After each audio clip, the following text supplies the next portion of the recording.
Hola, ¿qué tal? ¿Cómo se encuentran el día de hoy? Mi nombre es Miriam Choquejanayo y permítanme elaborarles un video explicativo sobre la Guerra Fría. Bueno, en realidad este video lo vamos a realizar en dos partes porque el tema es muy amplio, ya que es importante, es imprescindible hablar, por ejemplo, sobre la guerra de Vietnam, sobre la guerra de Corea, sobre la Revolución Cubana, sobre el Plan Marshall y entre otros. Si te interesaría saber sobre cada uno de estos hechos históricos, pues te invito a que te quedes hasta el final. En una primera instancia hablaremos sobre los antecedentes. ¿Qué es lo que había pasado anterior a la Guerra Fría? Recordemos que en 1939 comenzaría una cruel y gran guerra a nivel mundial, la Segunda Guerra Mundial, que como desenlace tendría una Alemania dividida en 4 sectores. Estos 4 sectores pertenecerían a los 4 aliados ganadores: la Unión Soviética, Estados Unidos, Inglaterra y Francia. Y muy aparte tendríamos un resultado de más de 50 millones de personas fallecidas entre civiles y militares, y que también la Sociedad de Naciones sería reemplazada por una nueva organización, la Organización de Naciones Unidas. Y por último tendríamos a 2 nuevas superpotencias a nivel mundial, los Estados Unidos y la Unión Soviética. Ahora hablemos sobre la conformación de bloques. Una de las consecuencias que trajo la Segunda Guerra Mundial es la existencia de 2 superpotencias a nivel mundial, quienes conformarían 2 bloques ideológicos con los que se llevaría adelante la Guerra Fría. Por un lado, el bloque comunista liderado por la Unión Soviética y por el otro lado, el bloque capitalista liderado por los Estados Unidos, quienes se enfrentarían entre sí a través de terceros países, lucha tecnológica y la competencia de la implementación de sus ideologías en distintos países. Hablemos ahora de la misma Guerra Fría. Se determina como Guerra Fría a una guerra sin armas directamente, pero que indirectamente estarían implementadas a través de terceros países, así como también la guerra ideológica entre Occidente y entre Oriente, entre capitalismo y entre comunismo. Dentro de la Guerra Fría también se observaría la implementación de nuevas tecnologías. En síntesis, estaría en juego la supremacía y poder de estas 2 grandes superpotencias. Hablemos ahora sobre el comunismo y el capitalismo. El capitalismo es una doctrina política, económica y social basada en la propiedad privada y el capital como generador de riqueza. Y el comunismo también es una doctrina política, económica y social basada en la propiedad en común, así como la inexistencia de clases sociales. Prácticamente después de la Segunda Guerra Mundial, toda Europa estaría dividida en 2. La parte occidental y la parte oriental. La parte occidental que formaría el bloque capitalista y la parte oriental que conformaría el bloque comunista. Esta división estaría plasmada a través de la creación, por ejemplo, de la OTAN, cuyos países inmersos serían Irlanda, Noruega, Reino Unido, Holanda, Bélgica, Luxemburgo, Italia, Portugal y Estados Unidos hasta 1949, y en contraposición la creación del Pacto de Varsovia, en las cuales estarían inmersos países como Alemania Oriental, Polonia, Checoslovaquia, Hungría, Rumania, Bulgaria, Albania y la Unión Soviética hasta 1955. A esta gran división se la denominaría como telón o cortina de acero, y sería mencionado por primera vez este término por el primer ministro de Inglaterra, Churchill. Plan Marshall, introducido en 1947 hasta 1953.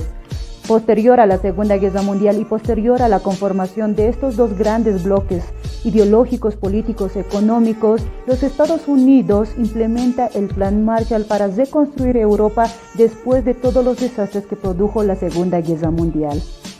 En 1947, los Estados Unidos proporcionaría a Europa más de 13.000 millones de dólares para la reactivación económica, así como también la asistencia técnica y administrativa a los países europeos. A un principio, este plan consistió en el envío de alimentos, combustibles y maquinaria, y más tardar en inversiones en industria y préstamo a bajo interés. Los países que recibieron más apoyo fueron Reino Unido, Francia, Italia y Alemania. Hablemos sobre el bloqueo de Berlín, que comenzaría en 1948 y terminaría en 1949. Prácticamente después de la Segunda Guerra Mundial, toda Alemania estaría dividida en 4 sectores, así como también Berlín, la capital de Alemania, también sería dividida en 4 sectores. 3 de los sectores pertenecientes al bloque occidental y 1 de los sectores pertenecientes al bloque oriental, pero que Berlín se encontraría en territorio de la Unión Soviética. Es de esta manera que los Estados Unidos introduciría una nueva moneda en Alemania y Berlín Occidental, denominada como el marco alemán. Es de esta manera que el marco alemán cobraría una gran importancia inclusive en Berlín Oriental. La Unión Soviética determinaría un bloqueo a Berlín Occidental, esto para evitar la fuga del marco alemán. A consecuencia de este bloqueo, los Estados Unidos idea una nueva estrategia para llevar alimentos y otros objetos en ayuda de Berlín Oeste, y esta idea sería abastecer a la ciudad por vía aérea, conocido como el puente aéreo, el cual se inició el 25 de junio de 1948, en la que más de 4.700 toneladas diarias serían distribuidas en toda la parte afectada. Todas estas acciones concluirían con que Stalin ordenaría levantar unilateralmente el bloqueo el 12 de mayo de 1949. Hablemos ahora sobre la Guerra de Corea. Después de 1945, Corea también sería dividida en dos sectores: la parte norte correspondiente a la Unión Soviética con ideología comunista y la parte sur correspondiente a los Estados Unidos con una ideología capitalista, delimitados por el paralelo 38. Estas dos ideologías llevarían a una cruel y gran guerra denominada como la Guerra de Corea, que comenzaría el 25 de junio de 1950 y concluiría el 27 de julio de 1953. El 25 de junio de 1950, Corea del Norte ataca a Corea del Sur y solicita apoyo hacia los Estados Unidos, y gracias a ello las tropas de Corea del Norte retroceden hasta las fronteras determinadas anteriormente. Corea del Norte, que contaba con el apoyo de la Unión Soviética y China, no resistió la idea de unir nuevamente a toda Corea, pero después de diferentes batallas en las que había perdido y también había victorias, se determinó al final firmar un acuerdo de paz después de 3 años de conflicto, por lo que se consideró que no hubo un ganador puntual. El muro de Berlín. Hasta 1945, vuelvo a reiterar una y otra vez, Alemania había sido dividida en 4 sectores. 3 de los sectores llevarían como nombre de República Federal Alemana y la parte oriental llevaría como nombre de República Democrática Alemana, así como también sería dividida Berlín en 2 sectores. Con el pasar del tiempo existió una floreciente economía de la parte occidental de Berlín. Es así que hasta 1961 algo más de 3 millones de personas dejarían atrás a Berlín Oriental para adentrarse al capitalismo.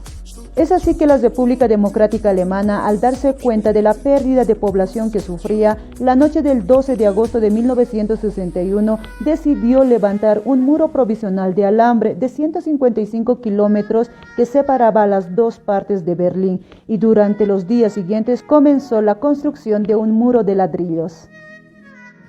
La Guerra de Vietnam. Hasta 1945, Vietnam sería colonia francesa, pero aprovechando la situación, la culminación de la Segunda Guerra Mundial, Vietnam aprovecharía esta instancia para pedir su independencia. En esta nueva república convivían 2 modelos antagónicos: por un lado el capitalismo y por el otro lado el comunismo. Estas diferencias eran de tal calibre que ni siquiera los acuerdos posteriores podían estabilizar a Vietnam. Uno de esos acuerdos fue el de dividir a Vietnam, Vietnam del Norte y Vietnam del Sur, delimitados por el paralelo 17, sin saber que con dicho gesto se había iniciado una larga guerra entre estas 2 regiones. Así como los Estados Unidos y la Unión Soviética, principales potencias, aprovecharon para apoyar cada uno al bando con el que se identificaba ideológicamente. Todo este desarrollo concluiría hasta 1976 con la unificación de ambos estados, y así nace la República Socialista de Vietnam. Hablemos sobre la Revolución Cubana y los misiles en Cuba. Hasta 1959, año en el que se da la gran victoria revolucionaria en Cuba, Cuba estaba siendo gobernada por un dictador, Fulgencio Batista, quien en una primera instancia no se pudo lograr sacarlo del poder, pero que en una segunda instancia se pudo lograr el objetivo, llegando así al poder el Ejército Rebelde Libertador a la cabeza de Fidel Castro, quien desde ese momento mantuvo la ideología comunista, inclusive después de la caída de la Unión Soviética después de la Guerra Fría. Posterior a ello, en 1959, el gobierno castrista empezó a acercarse a la Unión Soviética para negociar acuerdos económicos y militares. Así que los gobiernos de ambos países pactaron secretamente el establecimiento de 40 misiles en Cuba y la llegada de 40.000 soldados soviéticos. Dichos misiles fueron fotografiadas por aviones de la Fuerza Aérea estadounidense. Por ello, Kennedy denunció la presencia de misiles y advirtió que todo ataque desde Cuba sería considerada como ataque soviético. Y con el fin de impedir la entrada de más armamentos, los Estados Unidos desplegó el bloqueo marítimo a Cuba y exigía de manera enérgica el retiro de los misiles. Dicha coyuntura haría que la Unión Soviética coloque en jaque a los Estados Unidos, exigiéndole la desinstalación de misiles en Turquía. El espionaje dentro de la Guerra Fría. Esta fue una de las actividades más demandadas dentro de esta misma guerra entre el bloque capitalista liderada por los Estados Unidos y el bloque comunista liderada por la Unión Soviética desde 1945 hasta 1989, año en el que se da la caída del muro de Berlín. En todo este tiempo, ambos países utilizaron el espionaje y contraespionaje como arma principal para conseguir información o desinformar al rival. Los comunistas tenían como agencia especializada a la KGB, inexistentes hasta hoy en día, y los capitalistas a la CIA, hasta hoy en día existentes. Hablemos sobre la carrera espacial. Se denomina como carrera espacial a la competencia que mantuvieron la Unión Soviética con los Estados Unidos por explorar el espacio en las décadas de los 50 y 60 del siglo anterior. Esta carrera comienza en octubre de 1957 con el lanzamiento de un primer satélite artificial al espacio por la Unión Soviética con el nombre de Sputnik 1, que estuvo durante 3 semanas orbitando alrededor de la Tierra, y terminaría esta carrera espacial en 1969 con la llegada de los astronautas norteamericanos a la Luna, posteriormente desembarco y poner el pie por primera vez en la superficie lunar. La caída del muro de Berlín. Con este hecho histórico marcaría el punto final de la Gran Guerra Fría, que había durado más de 4 décadas. La caída del muro de Berlín fue a consecuencia de una revuelta popular producida en la capital alemana oriental el 9 de noviembre de 1989, que como efecto daría la unificación de toda Alemania y la destrucción del telón de acero. Consecuencias de la Guerra Fría. Al concluir la Guerra Fría, los Estados Unidos y la Unión Soviética acumularían una gran cantidad de armas atómicas. Aunque entre comillas se dijo que la Guerra Fría era una guerra sin armas, en esta guerra se dio una pérdida de millones de vidas a través del patrocinio de los Estados Unidos y la Unión Soviética en guerras como Vietnam, Corea, Afganistán. También tenemos como conclusión la reunificación de Alemania, así como también el desmoronamiento de la Unión Soviética y su posterior disolución en 1991, el cual llevaría a los Estados Unidos a convertirse en la principal potencia del mundo. Bueno, mis queridos y queridas amigas, espero les haya llegado a gustar el video del día de hoy, y si fue así, puedan ayudarme compartiendo, dándole like y comentando con contenidos constructivos. Será Dios mediante hasta otra oportunidad. Chao, chao.